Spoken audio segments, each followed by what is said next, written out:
everyone, welcome back to the channel. Hope you're all doing well out there. And today we're here to talk about a film that is having its 40th anniversary right now. But before we get into this one, do me a favor. Like, comment, and subscribe. Subscribe. I greatly would appreciate that. And also, as always, a shameless plug for my TeePublic store. I have a link for that in the description box below. And today we're going back to 1986, folks, for The Hitcher. Yes, The Hitcher came out February 21st of 1986. So we're a couple days off its 40th anniversary.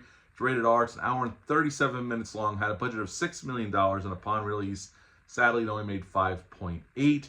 This was directed by Robert Harmon. He was just coming off of a short film called China Lake. And right after this, he would go on to direct more films and more TV. He directed Nowhere to Run in 1993 with Jean-Claude Van Damme. This was written by Eric Red. This was the first movie Eric Red got made. He wrote this while he was driving across the country, and he also was inspired by the Doors song, Riders of the Storm. And Eric Red would go on to write Near Dark the next year in 1987 that Catherine Bigelow directed.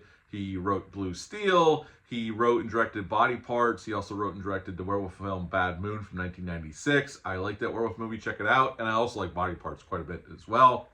In this film, we got the great Rutger Hauer as John Ryder. We got C. Thomas Howell, who was 17 years old at the time, playing Jim Halsey. We got Jennifer Jason Leigh playing Nash. Jeffrey Dumont playing Captain Estridge. And Billy Green Bush plays a trooper in this film. And I only bring him up because he's done other horror films. Right after this, he would work on Critters.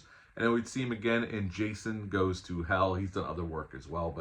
And obviously, Jeffrey Dumont's been around for a while. He does all the Frank Darabont movies. He was in the Blob remake, The Mist, Shawshank Redemption, a ton of films. He was on The Walking Dead.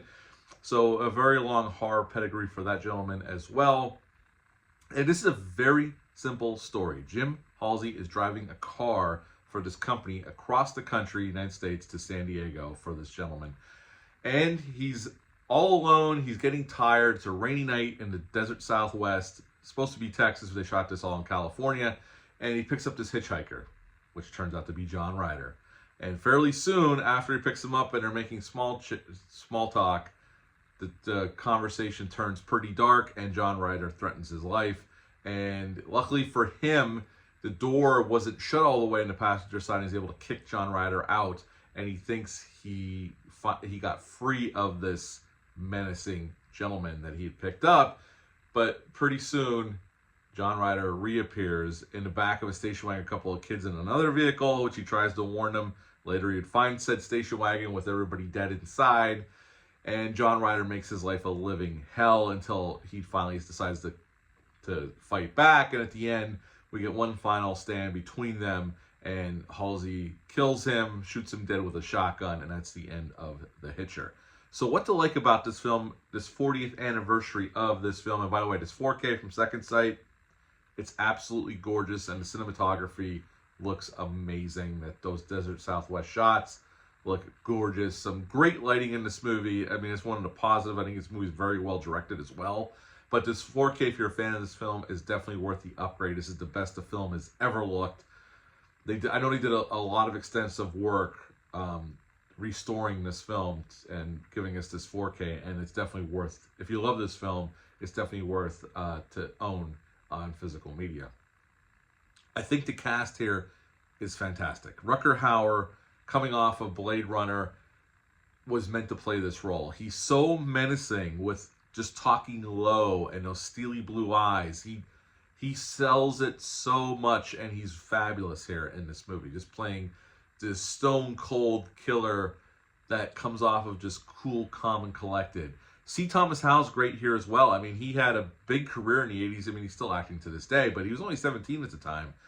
And he was the right choice for this because he has that wide-eyed, like, naivete to him.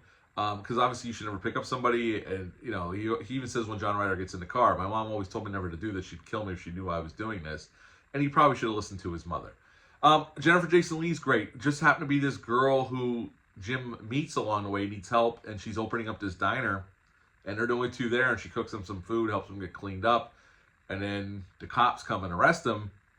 But so she gets kind of dragged into this and ends up being a grisly fate by getting tied between two tractor trailers and John Ryder.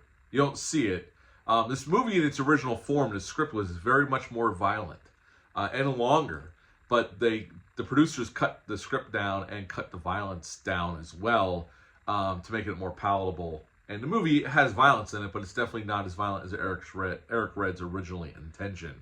There was dismemberments in the original script, and an eyeball that was left in Jim Halsey's food instead of the finger. They switched it to the finger and the fries instead of the eyeball. There was a lot more gore in the original script. They actually toned a lot of it down.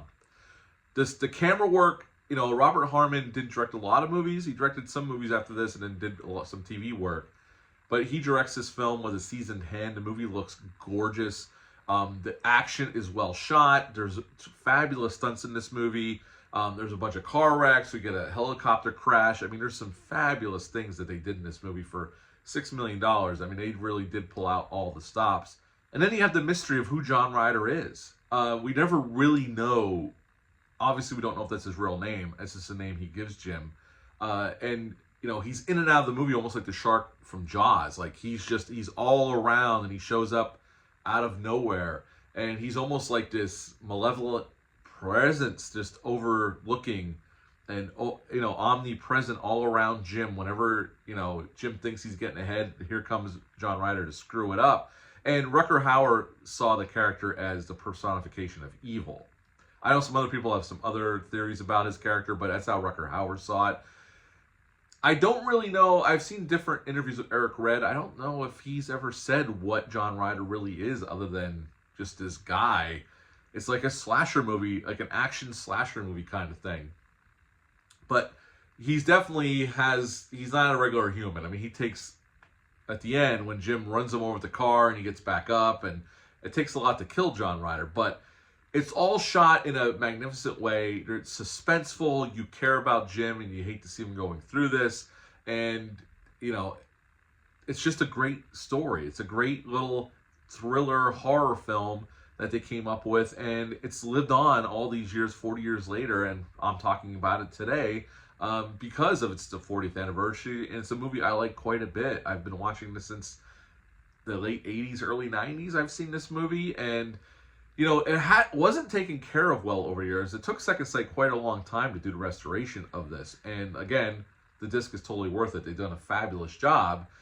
Is there any negative to this film? I don't think there's any negatives. I think this is a tightly wound horror thriller, and it's spectacularly shot. It looks gorgeous. The action's well done. The stunts are fantastic. It's well acted.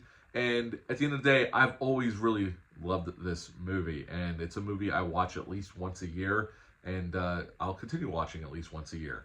Now, this did have a remake back in 2007. I have reviewed that in the past. The remake is basically the same movie. They change a few things. Instead of Jim by himself, it's a guy and a girl, and the girl becomes the object of John Ryder's obsession. You got Sean Bean playing the Rutger Hauer role. It pales in comparison to this movie. I mean, it looks nice. Obviously, there was a lot more money they used, and they did stunts that were cool in that. But I really don't like that remake for various reasons. So, stick with the original, but the remake's out there as well. Rutger Hauer did a lot of his own stunt driving throughout the movie. He wanted to do it. They let him do it. Sam Elliott was originally offered the role of John Ryder, but he couldn't do it because of scheduling conflicts. So they offered to Rutger Hauer, and he took the job. Other than that, I really like this movie. It's a movie, if you've never seen it, check it out. It does stream on Tubi from time to time. I don't know if it's on there currently. And they did make a sequel with C. Thomas Howell coming back and Jake Busey. I saw it once years ago. I remember being goddamn awful, just a terrible film. So stick with the original. I would give The Hitcher for its 40th anniversary a 9.5 out of 10. A 9.5 out of 10 for The Hitcher. If you've ever seen this movie, leave a comment down below. Let me know. Hit the thumbs up, hit the subscribe button, share this video. I greatly would appreciate that. That is it for this one, but until next time, bye.